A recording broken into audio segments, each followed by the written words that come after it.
Karyn Bryant for MMA Heat. I'm here with Jon Fitch. He's got a fight coming up at UFC 141 against Johnny Hendricks.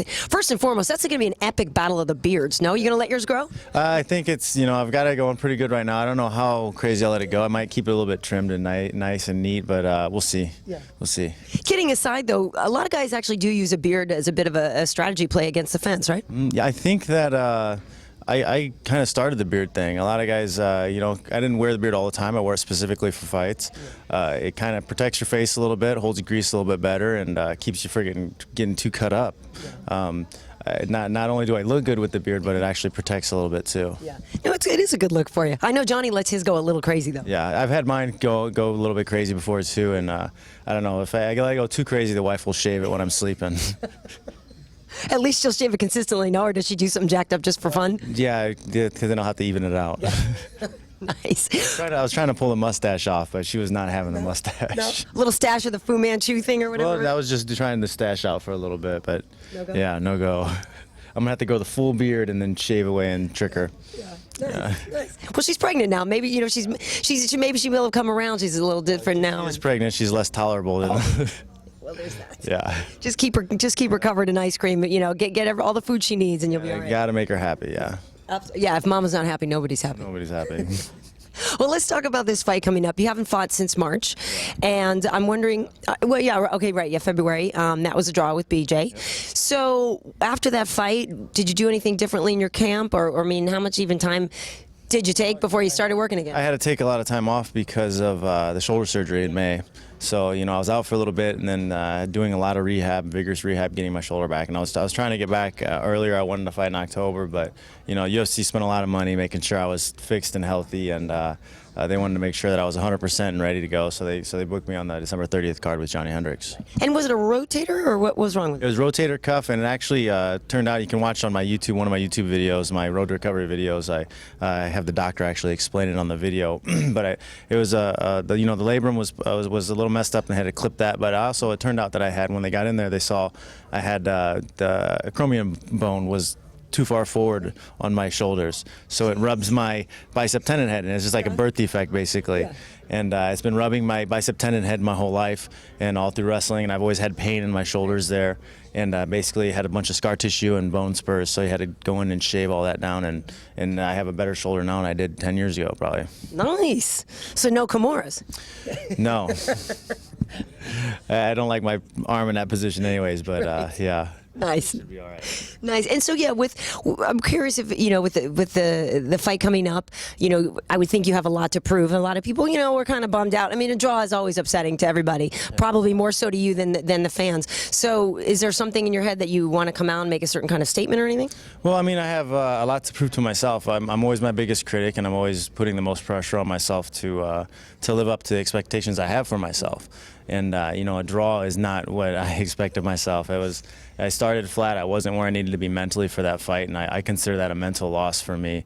And I'd like to get that fight back with BJ, but I have Johnny Hendricks in front of me right now, and he's a tough guy, and I'm going to go out there and hopefully perform to the best of my ability and smash on him. Did you feel that night out of sorts, or was it just in hindsight that you can tell that something wasn't right? I mean, a little bit going into it. I kind of was asleep until halfway through the second round. There's a lot of things going on personally that I need to take care of, so that doesn't ever happen again, and it won't. Yeah. Do you ever use a mental coach or anything like that, performance coach? I have a little bit in the past. We have a girl that comes to our gym and helps us out, Monique, and she works with us a little bit with our mental preparation. I think, seeing a lot of the fights go kind of in the opposite direction as I thought they were backstage. There's a couple of fights I thought were called wrong that night. I think that put a little pressure on me too. I think the wrong kind of pressure.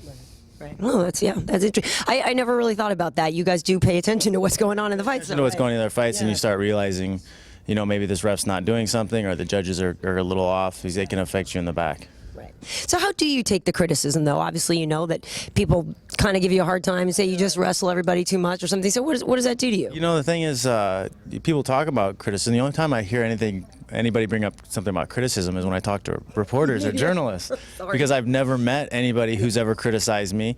No one in the UFC has ever come to me and criticized me in any way. So I really don't know where it's coming from other than through the press.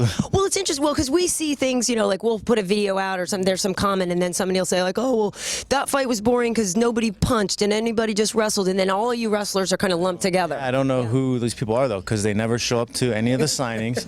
They don't come to any of the fights.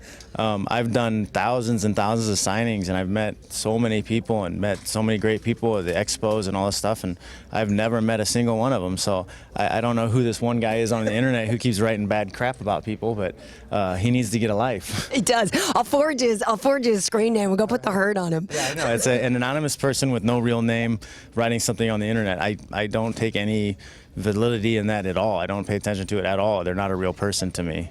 Good. That's a good way of looking at it. What do you think of the welterweight picture these days? How do you think it's shaking out, especially now with the addition of Nick Diaz?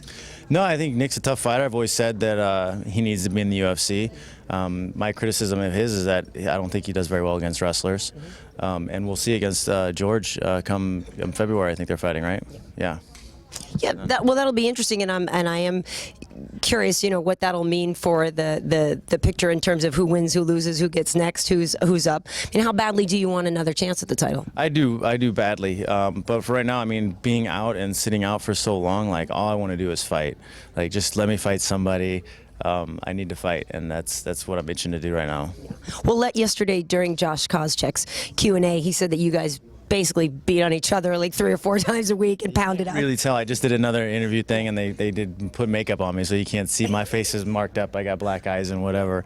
But yeah, we beat the crap out of each other on Friday, and we do it all the time. But unfortunately, we're not going to do it in front of people in the cage. So tough. Well, it's interesting, yeah, because everybody kept asking him whether or not he would ever fight you, even if it were for a title, even if it were for world peace, and he says no. No, I mean, at this point in our careers, we're brothers. I mean, what we've been through and what we've built together as teammates, it's not worth one fight. I mean, if we were getting paid $10 million, it's another story, but we're not. So it's not even worth talking about. Nice, very nice. And so after this, you don't really get to have much of a Thanksgiving dinner or a Christmas dinner, but you got a fight coming up on New Year's Eve. Well, New Year's the 30th. Yeah, well, that's the thing is, though, wrestling as long as I have, I've never had holidays. You know, that's just something you don't get when you're a wrestler. We start end of October, we finish in March. So, you know, we don't get anything from that time period. We don't even get a spring break, you know, so I'm used to it. It's not something I worry about. If you were to eat it, though, would you be eating a soy turkey or would you? No soy turkey.